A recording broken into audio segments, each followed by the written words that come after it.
Do you know why two-stroke engines are so inefficient?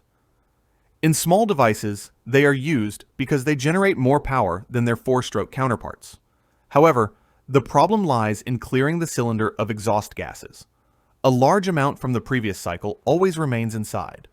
For such a mixture to ignite at all, it must be enriched, meaning supplying more gasoline than can be burned, and part of the mixture flows through the cylinder directly into the exhaust. Both of these phenomena drastically reduce the engine's thermal efficiency. In ships, this problem is solved by using compression ignition units and compressors that literally blow through the cylinder. Thanks to this, two-stroke propulsion units are able to achieve very high thermal efficiency of over 50%.